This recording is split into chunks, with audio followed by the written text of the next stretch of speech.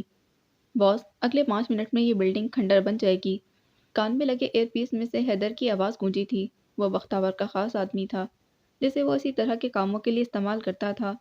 یہ مال حمزہ کاظمی کا تھا، وہی حمزہ کاظمی جس نے اپنی کمپنی کے شیئرز بختاور کو بیچنے سے منع کر دیا تھا، اور اب بختاور عثمان کو اسے بدل اور اب استا اور اب بختاور عثمان کو اسے بدلہ لینا تھا، تو اس نے ملک اشرف کے ساتھ مل کر اس مال میں بم پلانٹ کرنے کا منصوبہ بنا لیا تھا۔ اس کے اس قدم سے کتنے معصوم لوگوں کی جان جائے گی اسے کوئی پرواہ نہیں تھی، اسے بس بدلہ لینا تھا، پھر چاہے وہ جس طرح بھی ہو۔ ٹھیک ہے، بس کچھ گڑبڑ نہیں ہونی چاہیے، اس نے حیدر سے کہتے ہوئے کال کاٹ دی تھی۔ اسی پل فون دوبارہ بجنے لگا۔ اسکرین پر چمکتا نمبر دیکھ مسکراہٹ ابھر آئی تھی۔ ہیلو بختاور، کیسے ہو؟ دوسری طرف سے ارید سرمد کی چہکتی آواز سنائی دی۔ بختاور نے صوفے کی پشت سے سر ٹکائے گہرا سانس لیا۔ بس تھوڑا تھک گیا ہوں۔ پھر ایسا کرو کہ اپنے آفس کے کام وام چھوڑ دو، ہم کہیں باہر چل کر لنچ کرتے ہیں۔ میں آج گھر پر ہی ہوں، تم یہیں آ جاؤ، ویسے بھی تمہیں دیکھوں گا تو میری تھکن دور ہو جائے گی۔ ارید دھیرے سے ہنسی تھی۔ وہ دونوں کالج کے دنوں سے ساتھ تھے، آپس میں کافی اچھی دوستی تھی۔ پھر یہ دوستی محبت میں بدل گئی اور یونیورسٹی کے آخری سمسٹر میں دونوں نے انگیجمنٹ کر لی تھی۔ ان کی منگنی کو تقریباً 4 سال ہونے کو تھے۔ ابھی تو میں شاپنگ کے لیے باہر آئی ہوئی ہوں، بٹ ڈونٹ وری، میں 15 منٹ میں وہاں پہنچ جاؤں گی۔ فون بند ہونے کے بعد بختاور سیدھا ہوا۔ لیپ ٹاپ کی اسکرین پر بہت سے لوگ نظر آ رہے تھے جو اپنی فیملیز اور فرینڈز کے ساتھ شاپنگ میں مصروف تھے، کچھ ایک دوسرے سے باتوں میں مگن تھے، گھومتے پھرتے نظر آ رہے تھے۔ اس بات سے انجان کہ اگلے کچھ ہی منٹوں میں یہ عمارت ان کے سروں پر گرنے والی ہے۔ ان سب کو دیکھ کر بختاور تلخی سے مسکرا دیا تھا۔ نظریں اسکرین پر نظر آتے خوش باش لوگوں پر تھی، مگر ان تمام لوگوں میں اس کی نظر ایک چہرے پر نہیں پڑی تھی، وہ چہرہ جسے دیکھ کر اس کی ساری تھکن دور ہو جایا کرتی تھی۔ زویا خدیجہ کے ساتھ لاؤنج میں بیٹھی، نظریں ٹی وی اسکرین پر تھیں جس پر نیوز اینکر گلا پھاڑ پھاڑ کر کچھ دیر پہلے مال میں ہونے والے دھماکے کے بارے میں بتا رہی تھی، ساتھ ہی بڑے بڑے الفاظ میں بریکنگ نیوز لکھا نظر آ رہا تھا۔ دھماکے کے باعث پوری عمارت زمین بوس ہو گئی، عمارت کے ملبے تلے دفن لوگوں کو نکالنے کے لیے ریسکیو آپریشن جاری، اسلام آباد کے تمام ہسپتالوں میں ایمرجنسی نافذ کر دی گئی۔ وہ مبہوت سی ٹی وی اسکرین کو دیکھ رہی تھی جس پر اب ملے جلے مناظر دکھائی دے رہے تھے جس پر اب ملبے کے مناظر دکھائے جا رہے تھے۔ آس پاس بہت سے رپورٹرز دکھائی دے رہے تھے، لوگوں کو ملبے سے نکال کر ایمبولینس میں ڈالا جا رہا تھا۔ کتنے لوگ زخمی تھے، کتنے جان سے گئے، اندازہ لگانا مشکل تھا۔ خدا کا خوف بھی نہیں آتا ان لوگوں کو جو یہ حملے کرواتے ہیں، معصوموں کی جان لے کر انہیں نیند کیسے آتی ہوگی؟ خدیجہ افسوس سے بولی۔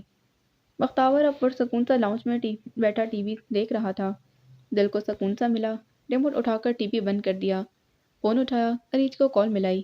اس نے 15 منٹ آنے کو کہا تھا اور اب تقریباً گھنٹہ ہونے کو تھا، وہ ابھی تک نہیں پہنچی تھی۔ نمبر آف جا رہا تھا، اس نے 5 منٹ مزید انتظار کیا، پھر دوبارہ کال ملائی، اب بھی نمبر بند تھا۔ اسے بے چینی ہونے لگی، اب تک تو اسے پہنچ جانا چاہیے تھا۔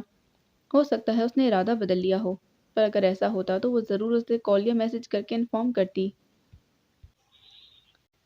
وہ سوچ ہی رہا تھا جب دروازے سے سرمد انکل آتے دکھائی دیے تھے۔ وہ بہت گھبرائے ہوئے لگ رہے تھے۔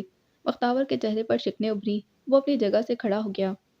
کیا ہوا انکل؟ آپ اتنے گھبرائے ہوئے کیوں لگ رہے ہیں سب؟ بختاور، اریج کدھر ہے؟ ان کی آواز میں کچھ تھا، ڈر، خوف، پتہ نہیں۔ اس نے کافی دیر پہلے مجھے فون کر کے کہا تھا کہ وہ ادھر آ رہی ہے، پر ابھی تک پہنچی نہیں۔ اور آپ اتنے گھبرائے ہوئے کیوں لگ رہے ہیں؟ آنکھیں سکوڑی۔ Is everything all right? وہ ان کے سامنے کھڑے تھے، یہ پسینہ تھا جسے وہ بار بار صاف کر رہے تھے۔ اس کا فون پچھلے 1 گھنٹے سے بند جا رہا ہے، جو ڈرائیور اور گارڈز اس کے ساتھ تھے وہ بھی میرا فون پک نہیں کر رہے۔ مجھے لگا وہ تمہارے ساتھ ہوگی، پر وہ ادھر بھی نہیں ہے۔ پتہ نہیں میری بیٹی کو کچھ۔ انہوں نے خود کو بات مکمل کرنے سے پہلے ہی روک لیا تھا۔ بختاور کا دل کسی نے مٹھی میں لے لیا تھا۔ وہ جہاں بھی ہوگی ٹھیک ہوگی، شاید ٹریفک۔ اس کی بات ابھی مکمل نہیں ہوئی کہ سرمد صاحب کا فون بجنے لگا۔ عریض کے ڈرائیور کی کال تھی۔ انہوں نے ایک لمحہ بھی ضائع کیے بنا ہی فون اٹھا کر کان سے لگا لیا۔ صاحب صاحب، وہ میڈم میرے ساتھ شاپنگ کے لیے آئی تھی۔ ڈرائیور کی عجلت بھری آواز ابھری تھی۔ صاحب، میڈم جس مال میں گئی وہاں دھماکہ ہو گیا ہے۔ انہوں نے مجھے باہر انتظار کرنے کو کہا تھا۔ میں بس 5 منٹ کے لیے اپنے ایک دوست کی شاپ میں گیا تھا۔ واپس آیا تو وہاں ساری عمارت زمین بوس ہو چکی تھی۔ وہ جی، میڈم کی لاش ہم نے نکال لی ہے۔ میں انہیں ہاسپٹل لے کر جا رہا ہوں، آپ بھی آ جائیں۔ سرمد صاحب کے ہاتھ سے فون چھوٹ گیا تھا۔ پھٹی پھٹی نگاہوں سے بختاور کو دیکھنے لگے۔ کیا ہوا؟ کس کا فون تھا؟ سرمد صاحب نے اسے کوئی جواب نہیں دیا تھا۔ ان کا چہرہ لٹے کی مانند سفید ہو گیا۔ بختاور نے ان کا فون اٹھا کر اسی ڈرائیور کو کال ملائی تھی۔ دوسری طرف سے ابھی وہی سب کچھ بتایا گیا تھا۔ بختاور عثمان کو لگا کسی نے آسمان اٹھا کر اس کے سر پر دے مارا ہو۔ کیا بکواس کر رہے ہو تم؟ وہ دھاڑا تھا۔ دوسری جانب سے پھر سے کچھ کہا گیا۔ اس نے فون پھینکا اور بھاگتا ہوا گھر سے باہر نکلا۔ اس نے کسی کا انتظار نہیں کیا تھا، نہ ڈرائیور کا نہ گارڈ کا۔ بس گاڑی میں بیٹھا اور رش ڈرائیو کرتا ہوا ہاسپٹل پہنچا تھا۔ راستے میں کانوں میں ڈرائیور کے الفاظ میڈم کی لاش ادھر سے نکال لی ہے گونج رہے تھے۔ ہاسپٹل پہنچ کر وہ تیزی سے اندر کی جانب بھاگا تھا۔ عریج کا ڈرائیور اسے ریسیپشن کے پاس ہی کھڑا نظر آ گیا۔ ڈرائیور اسے پہچانتا تھا، فوراً بختاور کی جانب لپکا۔ صاحب، ادھر اس کمرے میں ہے میڈم۔ ڈرائیور نے اسے دائیں جانب ایک کمرے کی طرف اشارہ کیا۔ وہ حواس باختہ سا فوراً اس کمرے کی طرف گیا۔ دل زور زور سے دھڑک رہا تھا۔ وہ ٹھیک ہوگی، ضرور ان سب کو غلط فہمی ہوئی ہوگی۔ وہ عریج تھی، اس کی عریج، اسے کچھ نہیں ہو سکتا تھا۔ وہ خود کو تسلیاں دے رہا تھا، مگر دروازہ کھولتے ہی حقیقت کا تماچا زور سے منہ پر پڑا۔ سامنے بیڈ پر عریج کا بے جان وجود پڑا تھا، سفید چہرہ لٹے کی مانند۔ وہ لہجے بھر کے لیے ساکت ہو گیا۔ آنکھوں کے سامنے 16 سال پہلے والے مناظر گھومنے لگے تھے۔ 12 سالہ بختاور ہاسپٹل کے کوریڈور میں کھڑا تھا۔ اس کے ہاتھ بری طرح کانپ رہے تھے۔ آئی سی یو میں اس کے باپ کا علاج چل رہا تھا۔ زندگی میں پہلی دفعہ اسے ڈر لگ رہا تھا، کسی پیارے کو کھونے کا ڈر۔ اس کی نظریں آئی سی یو کے بند دروازوں پر ٹکی تھیں۔ وہ آہستہ آہستہ قدم اٹھاتا عریج کے قریب بیڈ پر آ بیٹھا۔ اس کے ہاتھ اپنے دونوں ہاتھوں میں تھامے۔ اس کا ہاتھ ٹھنڈا یخ تھا، برف کی طرح۔ وہ نہیں جانتا تھا ابھی کچھ دیر پہلے وہ جس کا انتظار 1 گھنٹے سے کر رہا تھا، اب اسے تا قیامت اس کا انتظار کرنا پڑے گا۔ آئی سی یو کا دروازہ کھلا۔ ڈاکٹر کو باہر نکلتا دیکھ اس کا دل شدت سے دھڑکا تھا۔ قدم زنجیر ہو گئے۔ میرے ڈیڈ، بس 2 الفاظ۔ ڈاکٹر اس کے سامنے آ کر کھڑا ہوا اور نفی میں سر ہلا دیا۔ وہ عریج کے چہرے کو یکٹک دیکھ رہا تھا، پھر اسے اپنے کندھے پر کسی کا ہاتھ محسوس ہوا۔ وی آر ریئلی سوری، مگر یہاں آنے سے پہلے ہی ان کی ڈیتھ ہو چکی تھی۔ وہ کوئی ڈاکٹر تھا۔ وی آر ریئلی سوری، ہم انہیں بچانے کی بہت کوشش کرتے رہے۔ ان کے سینے میں 3 گولیاں لگی تھیں، خون کافی بہہ گیا تھا۔ ہم آپ کے فادر کو نہیں بچا پائے۔ Sorry for this loss. Doctor اس کا کندھا تھپک کر آگے بڑھ گیا تھا۔ بختاور نے چہرہ اٹھا کر سامنے کھڑے ڈاکٹر کو دیکھا۔ اسے لگا آج پھر وہ 16 سال پیچھے چلا گیا ہے۔ وہ کھڑا ہوا، ایک جھٹکے سے ڈاکٹر کو کالر سے پکڑ لیا۔ بکواس بند کرو، اسے کچھ نہیں ہو سکتا، سنا تم نے؟ تم سب کو میں جان سے مار دوں گا۔ وہ گڑایا تھا، چہرہ غصے سے سرخ ہو گیا تھا۔ Sorry sir, we are really sorry. ہڑبڑاہٹ میں ڈاکٹر کے منہ سے بس یہی الفاظ نکل رہے تھے۔ اس نے ڈاکٹر کا گریبان ایک جھٹکے سے چھوڑ دیا۔ ڈاکٹر تھوک نکلتا باہر چلا گیا۔ بختاور عریج کی طرف مڑا، جس کی آنکھیں اب کبھی نہ کھلنے کے لیے بند تھیں۔ وہ اس کی محبت تھی، اس کی زندگی میں آنے والی پہلی لڑکی۔ وہ آج اسے کھو چکا تھا۔ اس کا دل بری طرح جھلس رہا تھا، مگر وہ رکا نہیں تھا۔ وہ کبھی بھی رویا نہیں تھا، اپنے باپ کی موت پر بھی نہیں۔ وہ اب عریج کے چہرے پر آئے بال ہٹا رہا تھا، ساتھ ہلکی ہلکی سرگوشی کر رہا تھا، شاید اپنی محبت کا یقین دلا رہا تھا، اسے کبھی نہ بھولنے کا وعدہ کر رہا تھا۔ اور عریج سرمد کا بے جان وجود کچھ بھی سننے سمجھنے سے قاصر تھا۔ تم اتنے گمسم کیوں بیٹھے ہو اذلان؟ صبح ناشتے کی ٹیبل پر فضیلہ نے بغور اسے دیکھتے پوچھا۔ مہرین ابھی بھی یونیورسٹی کے لیے نکلی تھی، باقی سب ابھی ناشتہ کر رہے تھے۔ اس سے کیوں پوچھ رہی ہیں ماں؟ میں بتاتا ہوں نا۔ آصف نے ہنستے ہوئے ڈرامائی انداز میں کپ ٹیبل پر رکھا، کنکیوں سے اذلان کو دیکھا جو اسے گھور رہا تھا۔